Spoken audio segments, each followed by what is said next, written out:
proposed memorandum for the Physical Sciences Paper 1 for the June 2025 Limpopo Grade 12. So 153 hours, I'll push it and see. Okay, so how many questions you have? We have 9 questions that we're going to work with. Okay, and then leave a line between that. It's okay. It's the usual, okay? Question number 1, which is the multiple choice. They are telling us that the following diagram shows the presence of a perfectly horizontal force that is exerted on a box. Okay. Which one of the following equations can be used to calculate the normal force? So for us to get the normal force, we need the weight. Normal force must be equal to the weight, which weight is mg. So option A, I don't need to look at the other options. Then 1.2, according to Newton's second law, which of the following sketches best illustrate the relationship between acceleration and the mass? So we know that the mass and acceleration are inversely proportional, okay? So A represents a direct proportion, which is wrong. B, I don't know what it's talking about. Inverse operation is C, which is the correct option. D, that is something else. And then 1.3, in the equation, X is delta P over delta T. X probably represents, it should be the impulse, no? Is it impulse or net force? No, we know that impulse is just a change in momentum. And then the net force, because it is force, delta T is change in impulse. So it's the net force, which is A. Then the following velocity time graph, the following velocity time sketch graph represents the movement of an object. We saw this question in the May-June. Okay. But it's not asking the same things. Okay. So which of, this is 1.4. Yeah, perfect. So which of the following statements correctly describes the motion of the object? So the object dropped from a certain point or a certain height, and then it falls to the ground. Object thrown downwards and bounces twice to the ground. Object dropped and falls to the ground and bounces 3 times. Object thrown upwards, falls to the ground and bounces twice. So the best option would be option D, because we're saying that it is thrown upwards. It falls to here it reaches the maximum, falls to the ground at this velocity, and then bounces twice. So this is going to be the first bounce. Okay, then it hits the ground again, and it's going to be the second bounce. And so we're going to have option D as the best answer there. Then 1.5, which letter P, Q, or ST indicates the highest point that the object reaches? So highest points will be Q, okay, and T. Highest points must be Q and T. Is that Q? No, because it can't be T, because this is velocity 0. So probably this is when the object has stopped the bounce. Because at a maximum point, velocity needs to be 0. But 0 can also be an indication of when the object has stopped the bounce. So it's only going to be Q. Then 1.6, the kinetic energy of a moving object can be quadrupled, increased 4 times by kinetic energy of a moving object. So we know that kinetic energy, or sometimes we abbreviate it as EK, is given as a half mv squared. So if you increase it by 4 times, what happens to the mass? You double the mass, double the speed, half the mass, half the speed. What's going to happen there? 1.6, we're going to double the speed. Okay, because if you double the speed here, okay, then it's going to be like 2v squared, which becomes 4 automatically. Okay, so that is doubling the speed, option B. Then 1.7, the situation when rocks are sliding down a hill or mountain as shown on the road sign. Which of the following description will accurately describe the rolling or the sliding down of the rocks.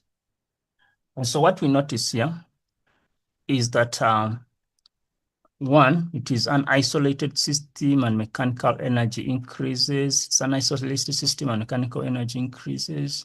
Or it's not an isolated, but mechanical energy increases. It's not isolated, mechanical energy decreases. Isolated, mechanical energy decreases. We need to decide, okay? Number one, the fact that we have external forces that are acting, okay, like wind, there could be vibrations and so on. Automatically, it's not an isolated system. So we're looking at option B and C, okay? Now, the fact that the height of the rocks will be decreasing, meaning that the mechanical energy must also decrease. So option C will be the best for that. 1.8, the magnitude of electric field at a specific point away from the charge can be determined using this formula, okay? Which of the following sketch graphs illustrates the correct mathematical relationship between electric field and the distance? So this E and the distance, they are inversely proportional, okay? Meaning that B would show the correct representation for inverse relationships, okay? So I'll go with a B. Then 1.9. Telling us that the following circuit diagram shows two identical resistors that are connected to a battery with internal resistance R. The switch is initially open, okay? Which of the following combinations below correctly represents the voltmeter and the ammeter? So when the switch is open, okay, the voltmeter reading will definitely decrease since no current, or because there's current that is flowing through this other R, okay? But when you open it, it simply decreases. Then the ammeter reading, since the voltage is small, where is the ammeter located? The ammeter is just on this side of the circuit, which means the ammeter won't be affected, should increase. What's the question saying? The switch is open initially. Which of the following represents when the switch is closed? Oh, so when we close it, okay? The fact that these two are in parallel, okay?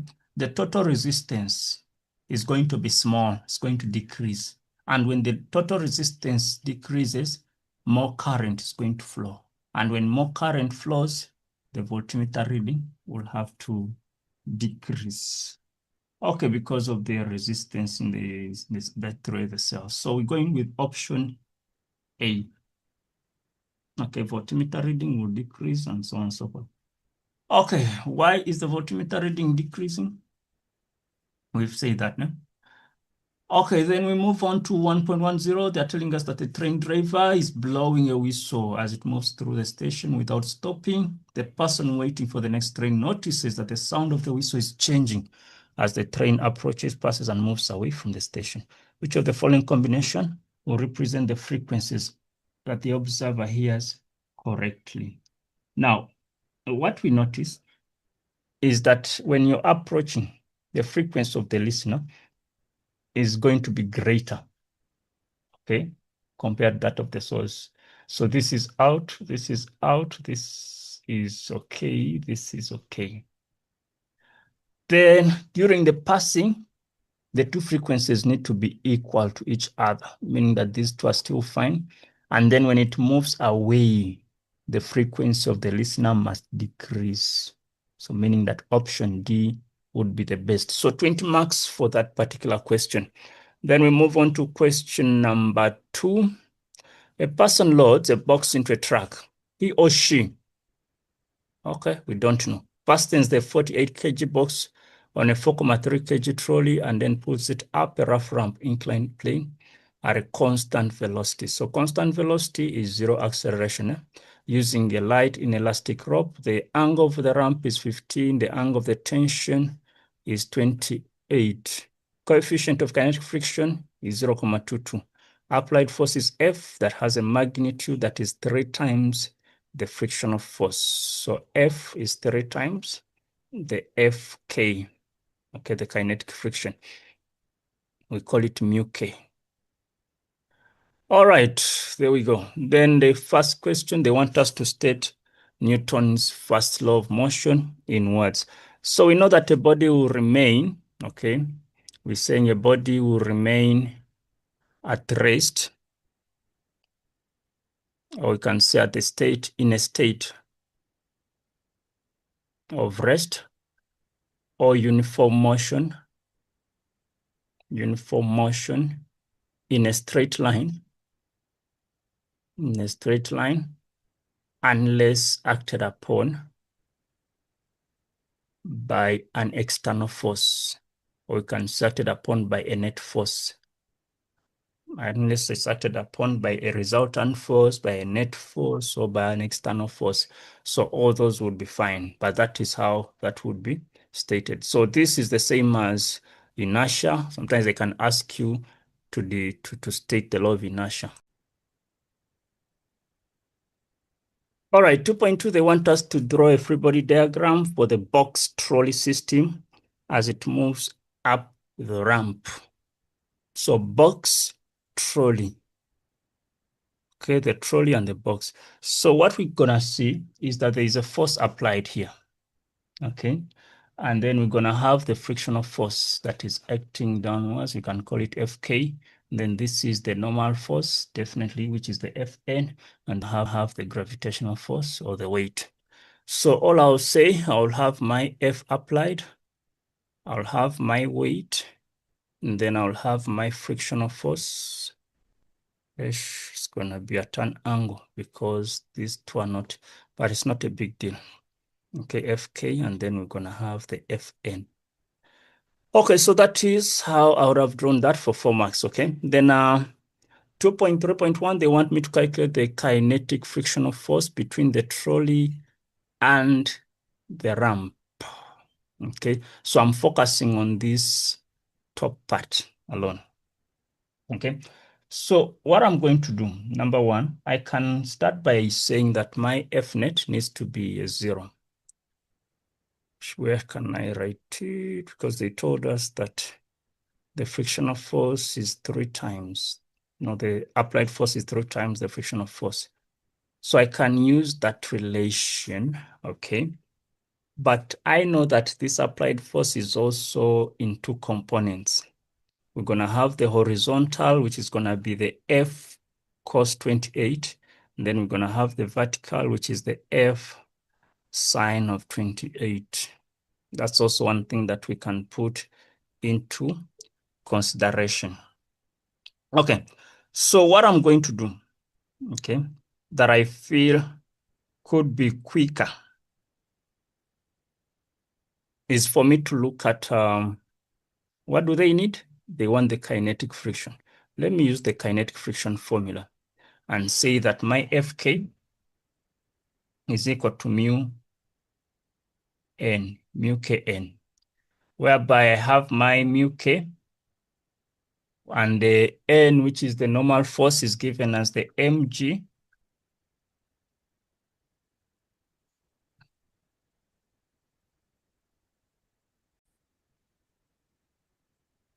So like we said, we have 2 forces, okay? So we have this component of the F sine of 28, okay? And then we also have this one, the normal force. So we need to combine both of them. So what I'll say the mg cos of theta, which theta I'm focusing on is this theta. Is it 1 or 2?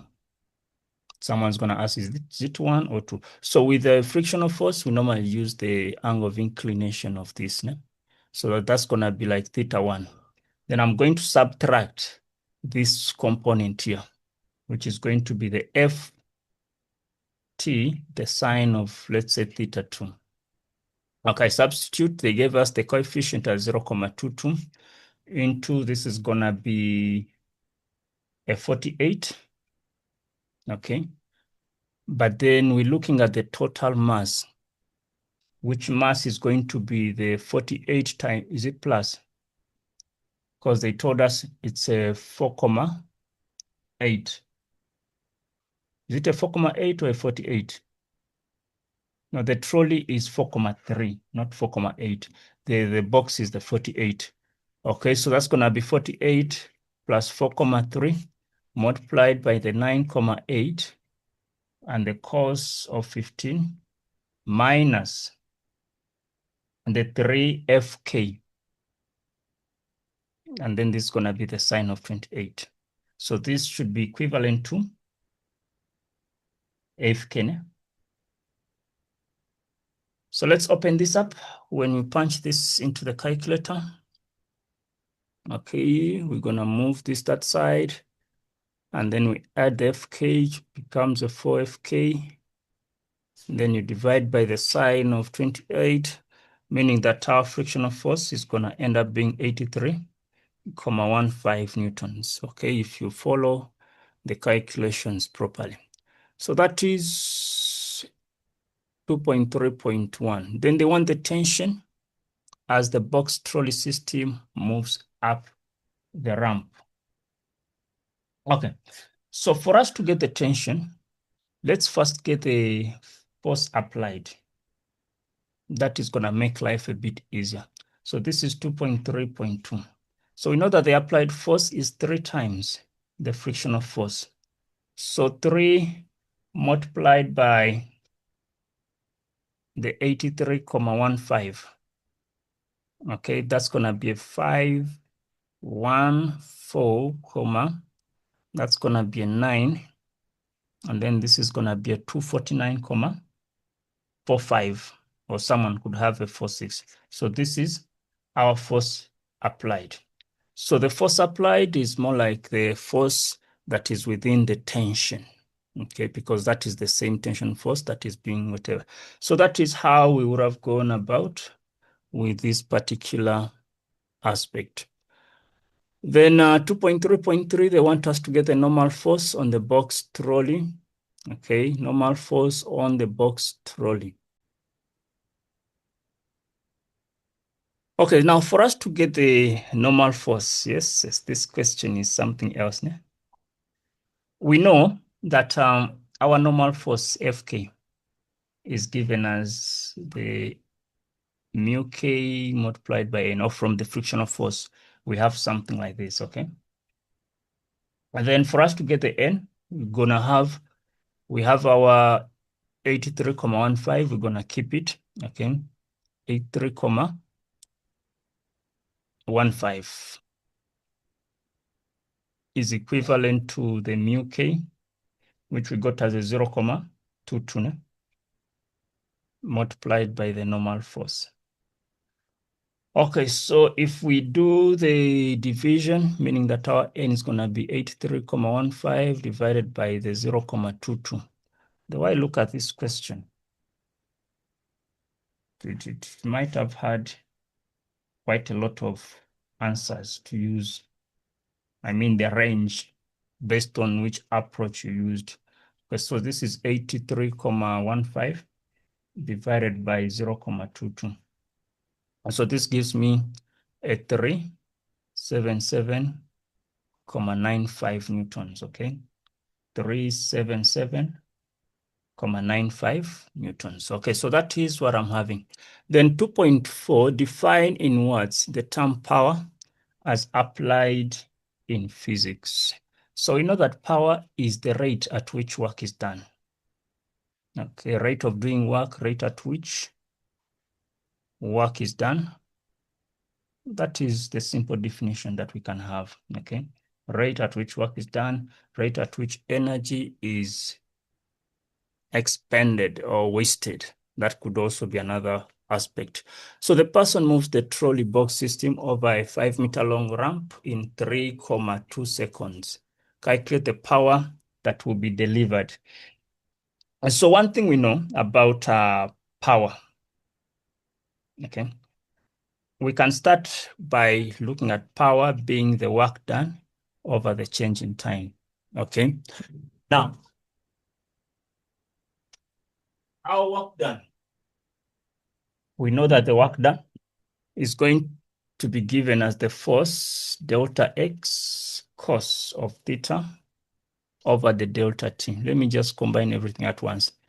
So the force that we calculated was 2 what? Let's go this side. It was 249,45. Okay, 249,45 multiplied by the displacement, which is the 5. And then we're multiplying it by the cos of 28. Okay, the cos of 28. And then what do we get here? Let's punch this into our calculator.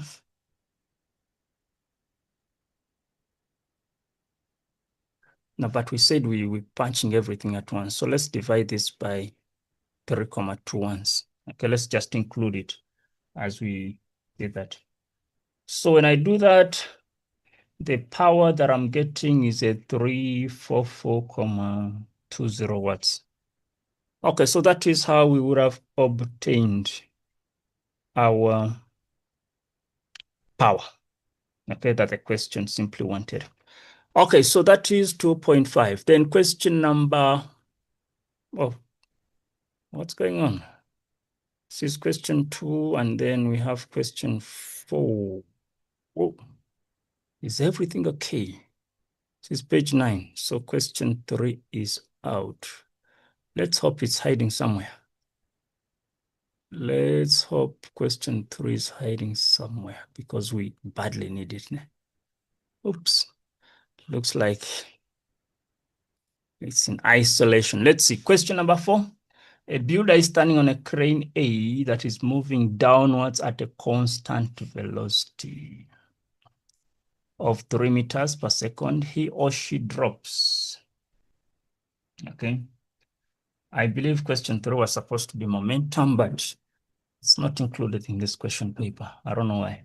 He or she drops a brick B when the crane is 18 meters above the ground and then continues to move downwards then after 1 second, he or she throws a second brick C and both bricks hit the ground at the same time. So if we take the upward direction to be positive, the following questions are based on the time, just as brick B is dropped until it hits the ground.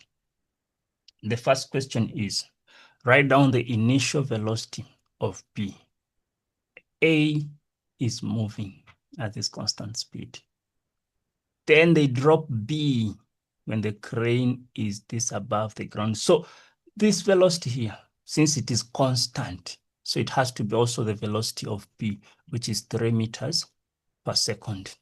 Then they want us to calculate the time taken for block B to hit the ground. So one thing we know about block B is at 18 meters above the ground, that's when the block was dropped. So we have the displacement, which should be 18. Okay, then besides that, we could also, we have the initial, we have the displacement, and then we're just looking for the time. Okay, so let's see which equation of motion are we going to use? This is 4.2. 4.2. So if I use V final squared is equal to V initial squared plus 2A delta Y, is this gonna make sense? Because I need T, and if I use the displacement, I'm gonna have VI plus a half A delta T squared.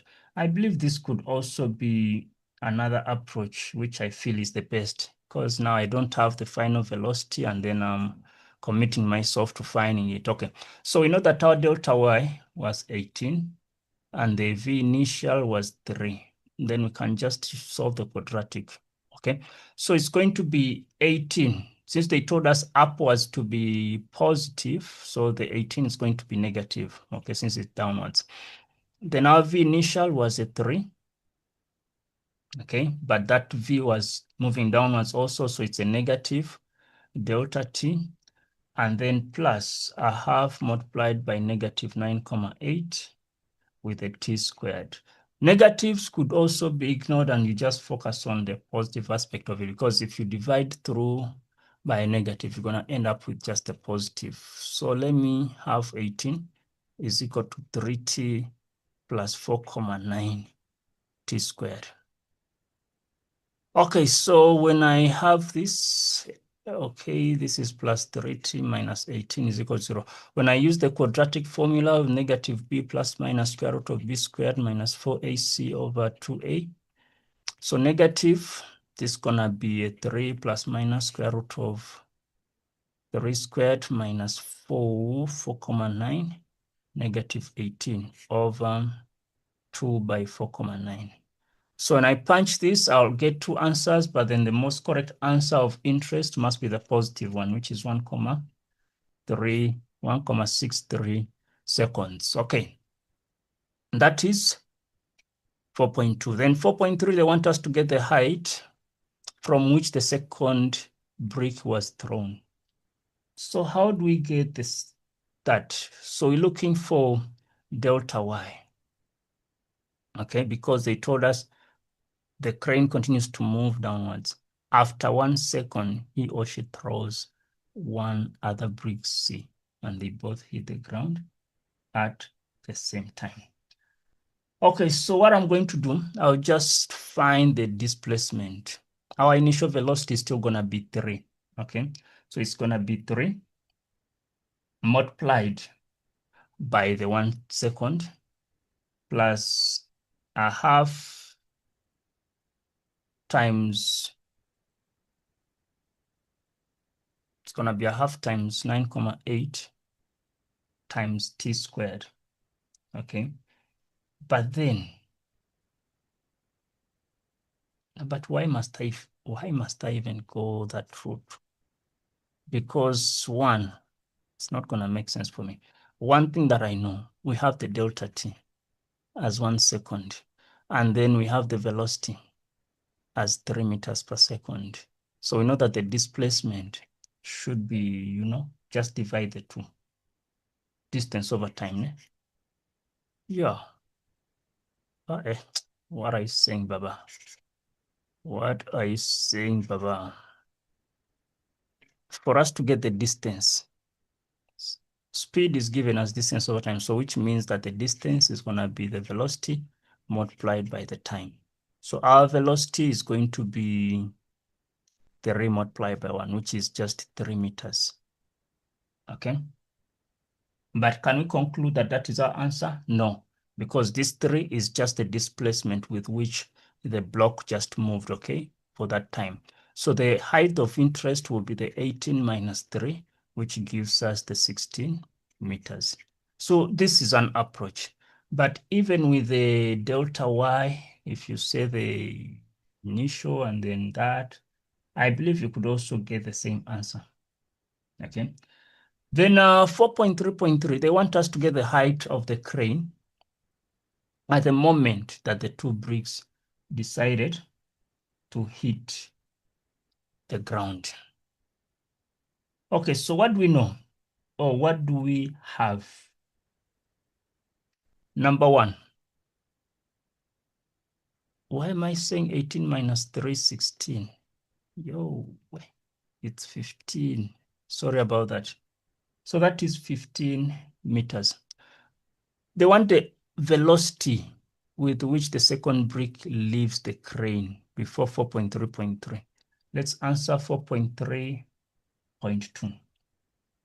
So what I'm going to do, since I have my displacement, I'll have my V initial delta t plus a half g delta t squared. No? So this is negative 15. Initial is what we want. But after time of how many seconds? Do we have the time? Let's see. Initially, we had,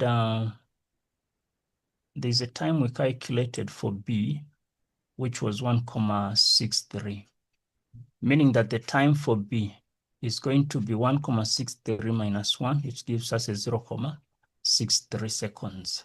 So initial velocity VI multiplied by the 0,63 plus a half multiplied by the negative 9,8 and then 0,63 squared. Okay, so when I do my magic and change everything, I'm going to end up with a VI to be a 20.72 meters per second downwards. So chances are high you're going to get a negative answer, and then that negative simply represents the direction. So that is the velocity. Then the height of the crane. So what we're going to do there, we're just going to get the displacement being V multiplied by T, speed, distance over time, and distance is speed times time. Okay, so the crane is moving at the same speed, which is 3, and then the time it takes is 1.63, because that's the time that it took for both bricks to hit the ground. Multiply that, you have 4.89 meters. What is the height of the crane at the moment the two bricks decided to hit the ground? So I'll get my 18, and then I'll subtract the 4.89. So this gives me a 13.11 meters. So that is what the question simply wanted. And then 4.4, they want us to draw a position time graph. So position time graph is usually curves of the movement of crane A, first block, second block, and blah, blah, blah.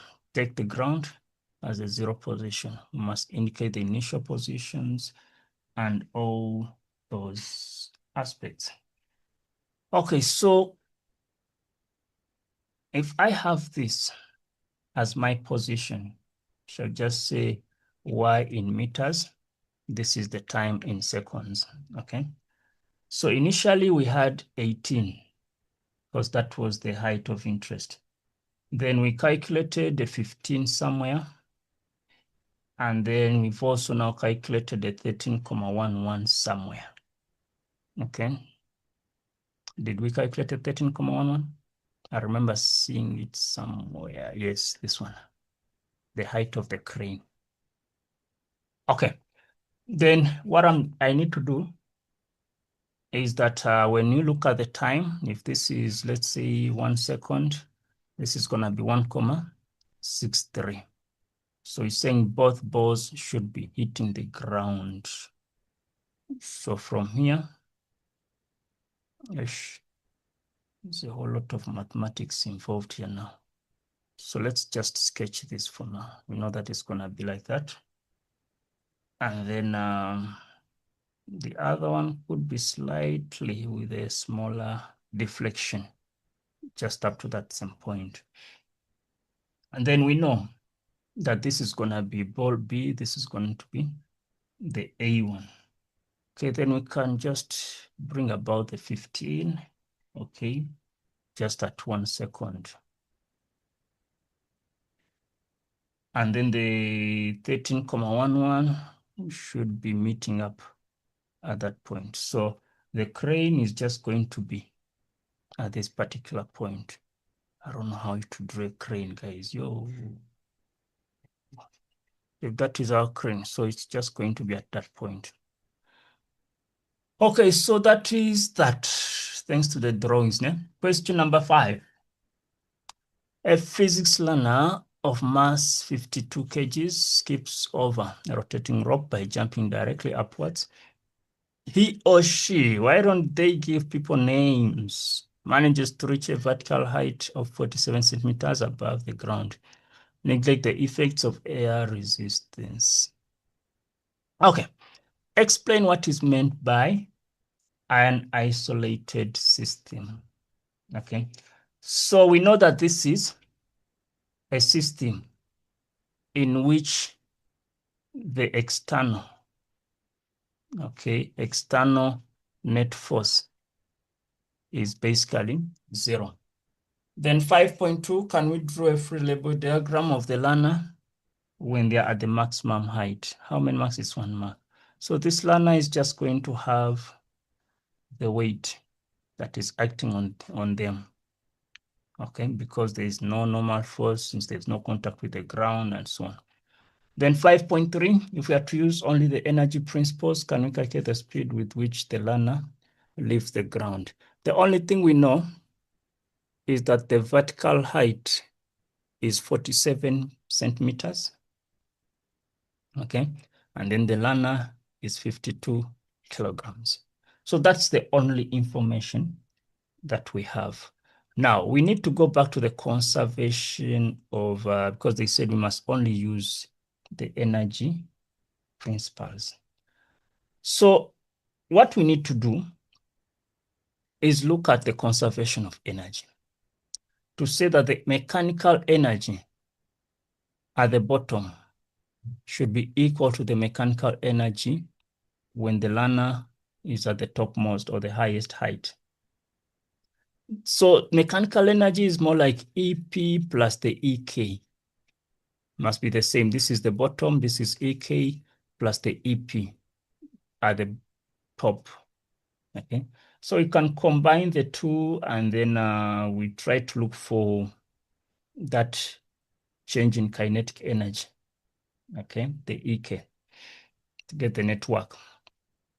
So what we're going to have is that our EP at the bottom is going to be mgh plus a half mv squared should be equal to the EK, which is a half mv squared plus the mgh.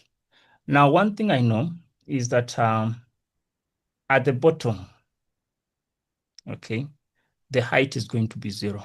So this is most likely to go away. And then at the top, this is most likely to go away because the velocity will be 0 at the maximum what? At the maximum height. So what I'm going to have is basically a half multiplied by the 52 multiplied by the v squared should give me the mass, which is 52, multiplied by the 9,8, and then the height, because it was 47, change it to meters, which is a 0,47 meters. Then for me to get my velocity, I'll multiply, okay, this is going to be 26. So v squared is going to be, but why don't I cancel these 52s and just multiply this by 2? So 19,6 times 0,47. Then find the square root on either sides, meaning that it's just going to be 3,04 meters per second. Okay, so that is the velocity that I'm having. That's the velocity that we are having. Okay, so that is to do with question 5.3. Then 5.4, when jumping, the learner must land and push himself or herself upwards to lift off the ground. Can we calculate the change in the momentum? Okay, until the moment he or she leaves the ground. So we know that change in momentum is given as the mass into, we can say, v final minus v initial, okay, because there's a change within the velocities. So the mass is 52. Our final velocity that we found was a 3,04. 3,04. We are subtracting 0. So this gives me 158, okay, comma, basically, let's say 0.8. This is kilogram meters per second. All right, then 5.5, can we write down the impulse of the ground on the learner during the motion as described in 5.4? So the impulse will be just the same, okay, but just in the opposite direction. So impulse is change in momentum. So 158,08, but then we need to indicate the direction also. This is upwards. All right. So 5.6, which is the last one for question number 5, they're telling us that after reaching the maximum height, this learner falls back down and reaches the ground. They must bend the legs while landing. Explain how this prevents the injuries. Refer to the net force, time, and the change while you explain. So this question would have also been brought about when you're talking about the purpose of the, what do you call those things in the cars? The airbags, yes. The effect of the airbags. So number one, we know that F net multiplied by delta T is giving us the change in momentum. Okay, explain how this prevents the injuries. So one thing we know is that F net is just going to be delta P over delta T. So bending the legs must increase the time. And when you increase the time, you'll be reducing the reaction force. So just tell us that the F net is inversely proportional to the delta T and momentum remains constant. This is the beauty of physics, that you can even explain just using formulas and you get the full mass, okay? Alternatively, you can also tell us that as the time increases, the force will definitely decrease, while the momentum remains conserved or remains the same. All right, question number 6. We have a 35-kilogram child that wants to slide down a rusted 5-meter long slide. The top of the slide has a vertical height of 2.5 and the final height of 20 centimeters above the ground as shown. Okay, let's see the 20 centimeters. Oh, okay, for the final end. The child experiences a frictional force of 7.5 newtons. Can we define what a non-conservative force is? So a non-conservative force is basically a force for which the work done, okay, in moving an object between 2 points, will depend on the path that will be taken. Depends on the path that's taken. Then calculate the work done by the frictional force. So we can say that work done by the frictional force is going to be the frictional force, okay, multiplied by the displacement and then the cos of theta. That's the formula. We substitute, the frictional force was 7.5. The displacement, how many centimeters or meters are we moving? We are basically moving 5 meters because they told us a 5-meter long slide. Okay, so that is the distance to be moved. And then with friction, we always use 180 because it is opposite to the direction of motion. So this gives me negative 37.5 joules, or you can just tell us 37.5 in the opposite direction. Then 6.3, if we use the energy principles, we must calculate the speed with which the child reaches the end of the slide if the initial velocity is 0.3. So what I'm going to do, I'll say that WNC network should be equal to the change in EP plus the change in EK. Okay.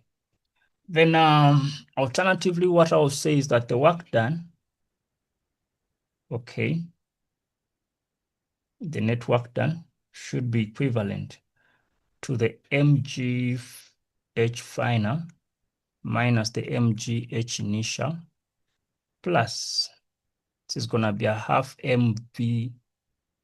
I can say v final squared minus v initial squared, something like that, from that kind of aspect. Then we saw that our work done by the frictional force is going to be negative 37.5. Should give us the mass, which is a 35 times 9.8. The height in each initially. Let's factorize this and that, and then we subtract the heights. So initially the height was, what was it? Was it a 25 or is it 2.5? Supposed to be a 2.5. No? But then this is a 20. This is the final end. Okay, at a 20. So we're going to start with a 20, change to meters, which is 0.2. Okay, 0.2 minus a 2.5 plus, this is a half times 35. V final is what we're looking for. The initial is 0.3 squared. Okay, so when you follow through and punch this in the calculator, I just did this once, which means my V final is a 6.56 meters per second.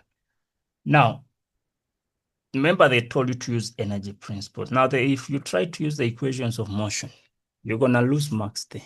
Okay, so it has to be just the energy principles, and then you answer that. That is question number 6. Question number 7, there's a racing car that makes a great amount of noise, okay, while moving at high speeds.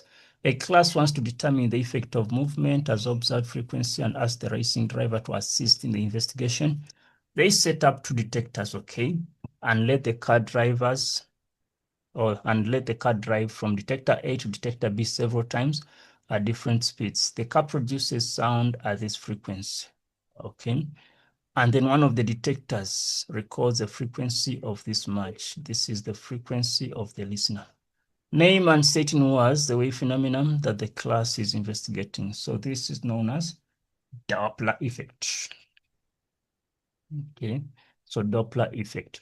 And then how do we state Doppler effect? We know that this is the change, okay, in the frequency of sound detected by the listener because the sound source, saying because the sound source and the listener have different velocities relative to the medium of propagation. All right, then 7.2.1, they want us to name the independent. What won't be affected should be the speed of the car. And then what will be affected will be the observed frequency in this case, okay? Observed frequency, because the speed of the car is not going to affect, is actually what is affecting. And then 7.3, which one of the detectors, A or B, recorded the frequency of 2030? They told us the car started moving from A up to B, okay? So meaning that B is the one that detected. Then suggest the reason for the answer that we gave. Okay, why are we saying it's B? Because they told us that the car produces a sound with the frequency of this, and then the detectors record. So the fact that the car produced 1.7, but the car is moving towards E, which means the frequency observed is going to increase. Okay, that should be pretty much the explanation. Or we can say that the detected frequency or the observed frequency is higher than the frequency of the car, than the frequency of the source or the frequency of the car. And then 7.5, they want us to calculate the speed with which the racing car is traveling. Okay, Doppler formula, we have V plus minus VL over V plus minus VS multiplied by FS.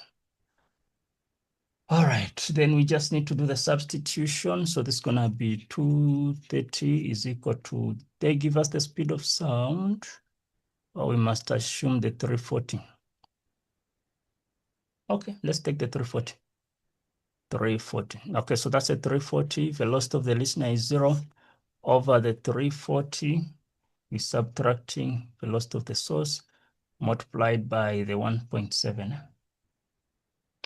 So do your magic, cross multiply. So it's gonna be a 340 minus VS is equal to 340 times 1.7 divided by 2030.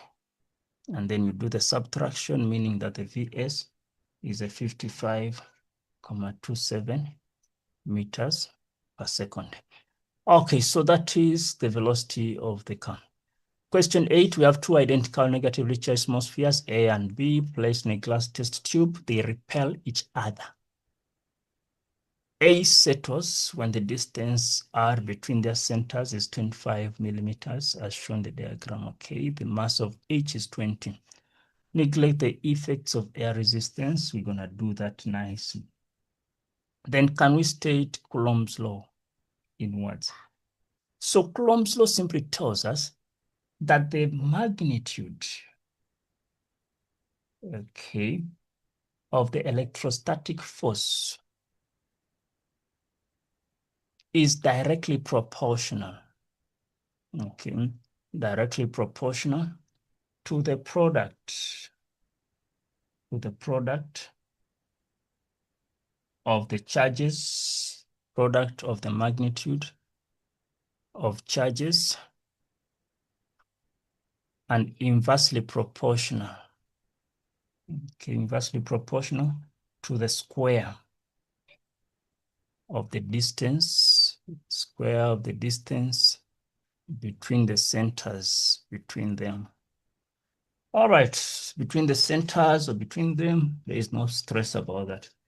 Then 8.2, they want us to draw a free body diagram of sphere A. So sphere A is going to experience number one. We're going to have a force, which is like the Coulomb force upwards, and then it's going to experience the weight, the F of gravitational force downwards. So that's what sphere A is basically experiencing, since there's a repulsion already that's taking place. Then 8.3, they want us to calculate the magnitude on the charge of each. What did the question give us? They just gave us the mass, the displacement. What do we need? The magnitude of the charge. So the fact that these two are identical, okay? The fact that the two are identical. What I can do, I can look at Coulomb's law and say that it's K Q1 Q2 over R squared. We need this. We have that, we have that. We don't have the force. But from the free body diagram, we can get the force actually. Oh, hallelujah. So you can say that the force is equal to the weight, meaning that the force is going to be 20 multiplied by 9,8. We need to change the 20 to kilograms, which means times 10 to the negative 3. Okay. So what does this give us? Should I just continue? No, let me just leave it as this, okay? I'll simplify it later on because that's going to be 196 now. Times 10 to the negative 3, which is 1,96 times 10 to the negative, something like that. But it's fine. Let me just leave it the way it is.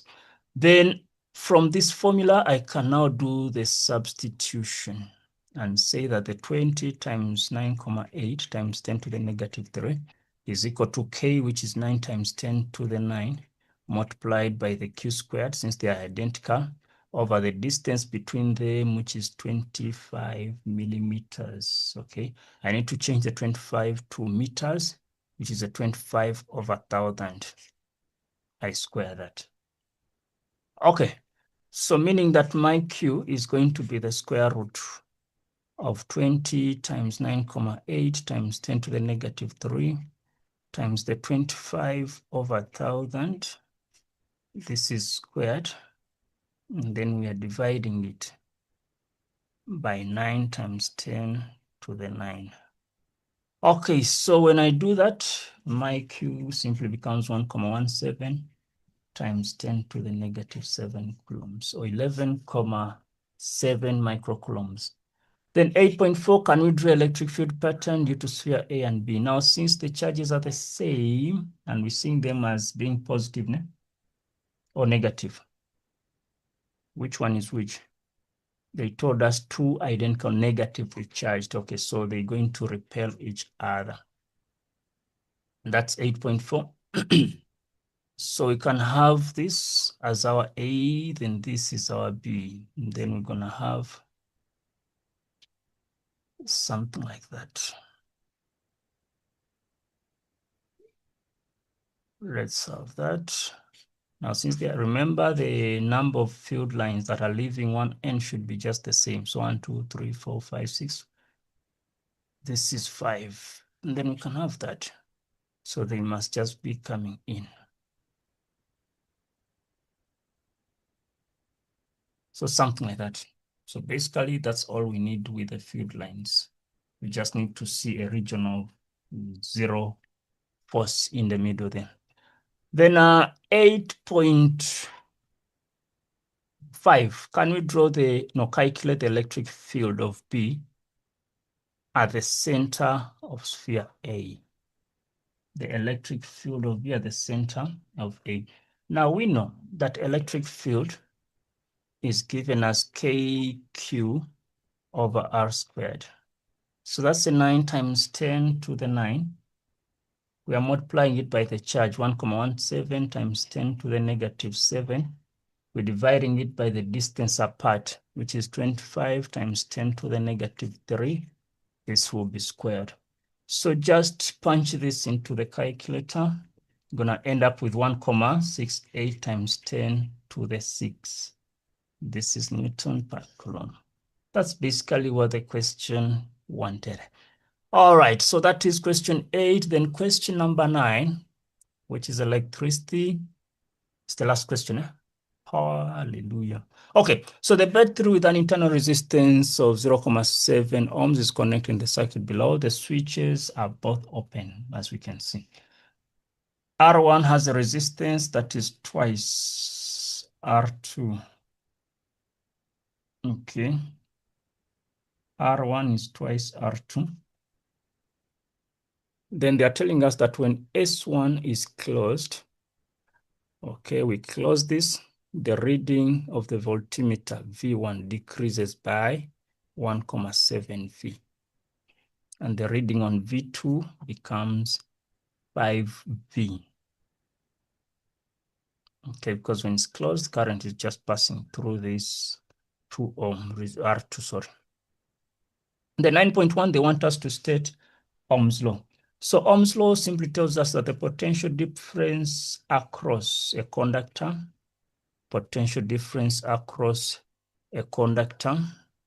is directly proportional to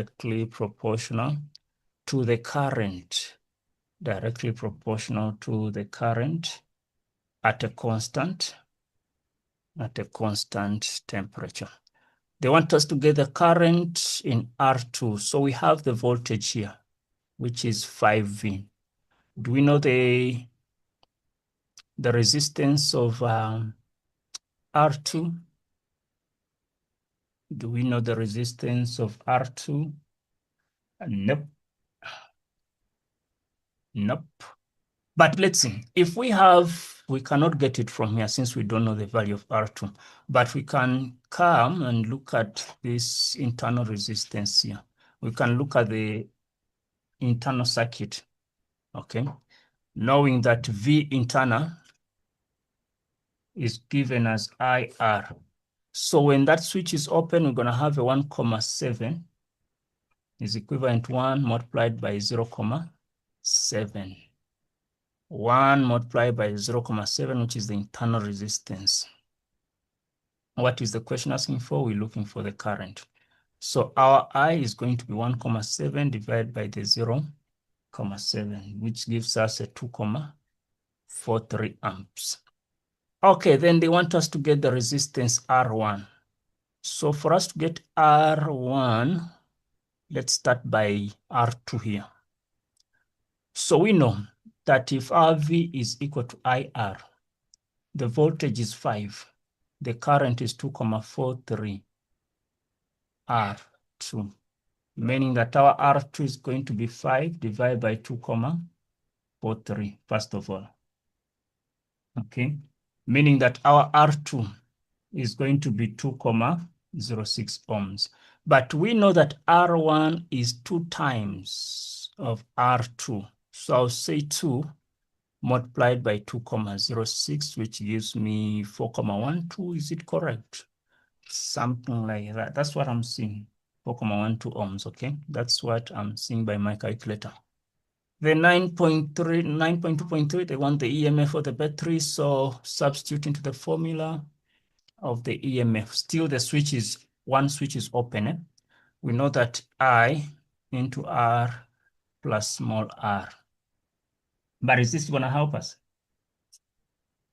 Is this gonna help us? It should. So we know that the total current is just gonna be the 2.43, okay? Because we're just looking at a one-way, okay? We're just focusing on this one resistor. This one is out. Okay, so it's gonna be 2.43 into the R that we calculated, which is a 2.06 plus, okay, we're seeing this R2 and now we're also seeing the R1. So 2.06 and then the 4.12. 4,12. The internal resistance is 0,7. So our EMF is ending up at 16,72 volts. All right, so that is the EMF. Now they're telling us that S2 is now closed, and then the results in a change in the value of V1. They want us to get the reading of A. So now what we're going to do there for 9.3.1, if we close this up, okay, remember our R2 is 2,06. So these are in parallel. So for us to get the effective resistance, we can talk of the product over the sum. I prefer using that approach. Yeah? So say the product over the sum. This is for the parallel one. So our product is going to be 2,06 multiplied by 15 over the 15 plus 2,06. When you punch this into the calculator, you're going to end up with 1,811 ohms. Then this we must plus the R1 because now this component and this will be in series. So 1,811 plus the 4,12, which becomes 5,93 ohms. Okay, so this is our effective resistance. What is the question asking for? The question is asking for the reading of the ammeter. Now, since we have the effective resistance, we can now go back to the EMF formula and look for the I. So EMF is given as I into R plus small r, okay? So meaning that our I is, we have the EMF as 16 because we calculated it initially as 16,72. We're dividing it by the big R, which is 5,93, plus the 0,7, the internal resistance. This gives us 2,52 amps. All right, so that is how we would have answered 9.3.1. The 9.3.2, they want us to get the power that is dissipated in R2. The power that is dissipated in R2, there are two ways to this. Number one, we can say that power, remember we're looking at R2, okay, in R2. So we know do we know the current that is passing through R2? No, we need to calculate it first, okay, because this switch 2 is now closed.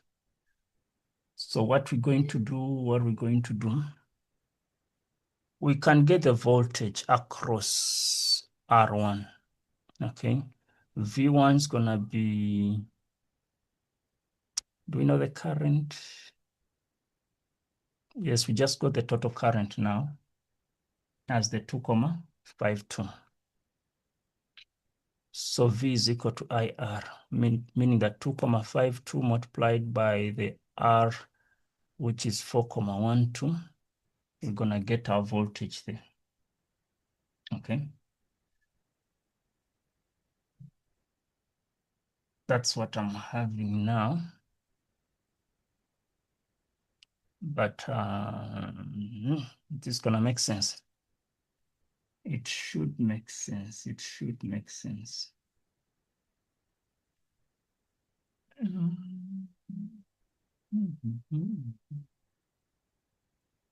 Because if I look at the total effective resistance here to get the total current passing through this, that's gonna be a bit weird, but it could be an option that I can use.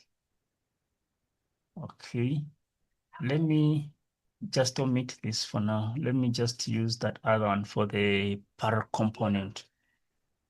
Okay, so if I get the 2,52, multiplied by 1,811. This is going to give me 4,56. Then for me to get the power, I know that power will be given as V squared over R. So 4, is saying it's 4,56 squared because that's what we got. Okay. I'm going to divide it by the resistance of R, which is 2,06. So this must give me 10,09 watts. All right, guys, so that's how I would have gone about it. But alternatively, you could also look at the fraction current, or you could use the approach that I was taking in the first place, whereby you get the voltage of R1, then you subtract from the total voltage so that we have the voltage of this. Okay, and then we go on and do the other calculations. Okay, guys, so I'll stop there. There's no question 3, so we have to end at that. I wish you guys all the best in your preparation for paper 2. For those that have not yet written paper 1, all the best. Let's meet then. Bye-bye.